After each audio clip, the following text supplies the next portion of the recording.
Salah satu video paling kontroversial yang pernah saya buat adalah tantangan Al-Quran. Ini mulai membosankan. Siapapun yang ingin terkenal atau membuat nama untuk diri mereka sendiri, hal pertama yang mereka lakukan adalah membuat video di YouTube tentang sisi jahat Islam atau nabi jahat yang suka berperang. Islam, agama yang damai. Dan saya mengerti bahwa Anda adalah minoritas dan tidak banyak orang seperti Anda yang sebodoh dan sesempit Anda. Dan saya bisa membiarkan ketidaksukaan berbicara untuk saya, tetapi kalau ada yang menganggap Anda terlalu serius, saya pikir sebaiknya saya mengedukasi orang-orang.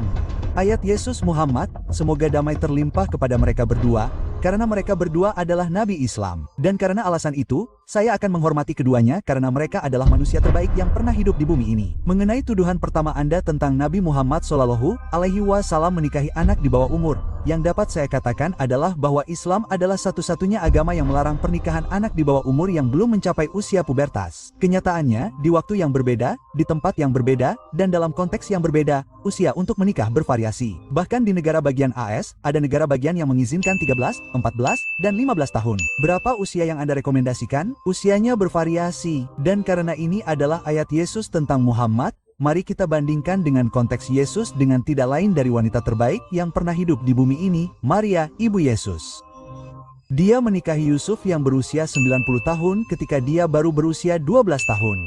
Anda harus mengerti bahwa sama sekali tidak ada yang salah dengan ini karena dalam konteks yang berbeda, di waktu yang berbeda, di tempat yang berbeda, orang menjadi dewasa dan berkembang secara berbeda. Anda tidak bisa begitu saja membandingkan waktu dan tempat Muhammad SAW dengan waktu dan tempat yang kita tinggali saat ini. Saat ini kita memiliki iPhone, AC, dan pemanas listrik, sedangkan di masa Nabi Muhammad SAW mereka hidup di tengah gurun pasir. Anda tidak bisa begitu saja membandingkan keduanya. Dan hal penting lainnya yang perlu dicatat adalah bahwa Nabi Muhammad SAW telah dikritik sejak masa kenabian selama 1400 tahun.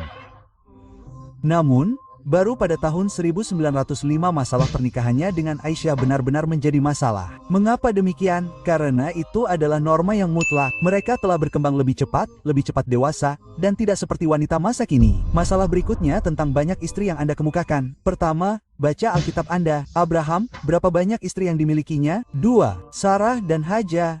Nabi Sulaiman, 700 istri dan 300 selir. Masalah banyak istri adalah kritik yang terkenal. Namun, jika Anda harus menyusun potongan-potongan teka-teki itu, semuanya tidak benar-benar cocok. Jika Muhammad SAW menginginkan semua istri ini untuk memenuhi hasratnya sendiri, sungguh tidak masuk akal ketika suku pada masanya menawarkan kepadanya wanita-wanita terbaik, wanita-wanita tercantik dan termewah, tetapi ia menolaknya. Sungguh tidak masuk akal. Penting juga untuk dicatat bahwa dari semua istrinya, semuanya adalah mantan janda atau duda kecuali satu orang. Ini bukanlah pria yang mengejar hasratnya seperti yang Anda bayangkan. Ini adalah pria yang peduli terhadap wanita yang tidak akan ditinggalkan oleh pria lain untuk mengurus mereka. Ini adalah pria yang peduli terhadap pentingnya komunitas, pentingnya menjaga satu sama lain. Dan juga hal yang sangat penting untuk dicatat adalah bahwa Islam sebenarnya melarang pernikahan dengan lebih dari satu istri. Jika Anda tidak mampu memenuhi kebutuhan fisik, finansial, dan mental untuk lebih dari satu istri, Anda dilarang.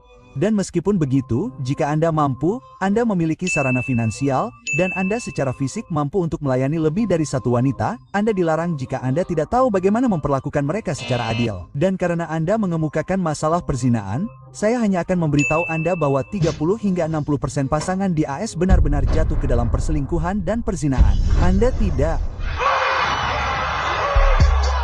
Saya pikir Anda seharusnya memiliki masalah dengan masalah perzinahan itu sendiri. Maksud saya, istri Tiger Woods mengejarnya karena memindahkan beberapa tongkat golf. Apa artinya itu? Dan hukuman yang sebenarnya untuk perzinahan dalam Islam jarang sekali diterapkan karena banyaknya bukti yang dibutuhkan untuk membuktikan kasus perzinahan. Dalam banyak kasus, seorang pria akan datang kepada Nabi Muhammad dan berkata, "Saya telah melakukan perzinahan." Nabi Muhammad berkata, "Menjauhlah dariku, kau orang gila, ada yang salah denganmu." Petik 2. Orang yang sama itu kembali. Ia berkata, "Aku telah berzina. Aku ingin mendapatkan hukuman agar aku dapat menyucikan diriku." Seluruh tujuan dari hukuman zina bukanlah untuk menghukum orang, melainkan untuk menghalangi mereka dari masalah zina. Jadi jika mereka tahu hukuman seperti itu ada, mereka akan lari darinya. Hal lain yang Anda sebutkan, jihad. Dan meskipun Anda mengatakan bahwa Alkitab tidak memiliki ayat tentang jihad, setelah kebaktian hari ini, keluarkan Alkitab Anda dan carilah Mazmur 137.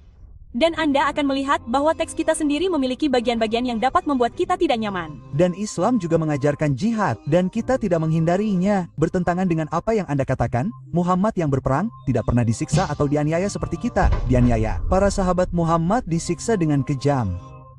Sumayyah, seorang sahabat perempuan Muhammad, ditusuk tombak di bagian pribadinya hanya karena dia percaya pada Allah, percaya kepada satu Tuhan, orang kulit hitam pertama yang menerima pesan Islam.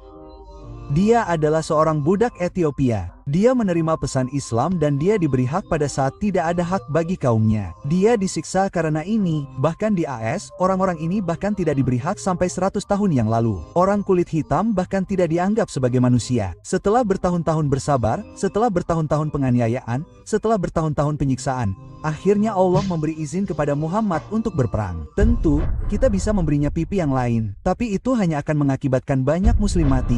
Jadi Islam memberinya hak untuk membela diri sendiri. Seperti yang dikatakan dalam Al-Quran, berperanglah demi kaum tertindas dari laki-laki, perempuan, dan anak-anak. Dan Islam bahkan membuat tanggung jawab pada setiap orang yang berpartisipasi dalam perang. Anda tidak menyakiti pohon, Anda tidak menyakiti orang tua, anak-anak, perempuan. Di mana etika perang Anda seperti etika perang kita? Saya punya dua kata untuk Anda, drone predator. Anak-anak di Libya bahkan tidak bisa memberikan pipi yang lain karena mereka pipinya tertiup angin dari dronenya. Dan terakhir, dia ingin berbicara tentang kematiannya. Ya, kata-kata terakhirnya adalah, jangan jadikan kuburanku tempat pemujaan. Karena dia tidak ingin orang-orang mulai menyembahnya. Karena pesan Islam tidak pernah menjadikan Muhammad sebagai Tuhan atau memujinya secara berlebihan. Ketika Muhammad SAW meninggal, para sahabat tidak bisa berjalan. Mereka tidak bisa berbicara. Mereka tidak bisa berbicara satu sama lain. Mereka sangat hancur. Beberapa dari mereka harus menyangkal bahwa dia telah meninggal karena mereka tidak dapat mempercayainya. Itu terlalu berat untuk mereka pahami. Dan Anda ingin mengejek kematiannya. Malu pada Anda. Dalam agama kami, dilarang, 100% dilarang untuk mengejek keyakinan orang lain. Dan Anda ingin mengejek keyakinan kami menunjukkan nilai-nilai yang Anda miliki. Dan semua orang yang harus menonton video ini, saya minta maaf kami harus melalui ini. Tetapi kita benar-benar harus menunjukkan kepada dunia siapa sebenarnya Muhammad SAW. Dia tidak seperti apa yang mereka katakan. Sebaliknya, dia adalah manusia terbaik yang pernah hidup di bumi ini. Dan jika Anda membaca sendiri bukunya, membaca hidupnya, membaca kisah hidupnya, Anda akan melihat untuk diri Anda sendiri, seperti apakah Muhammad SAW itu. Terima kasih.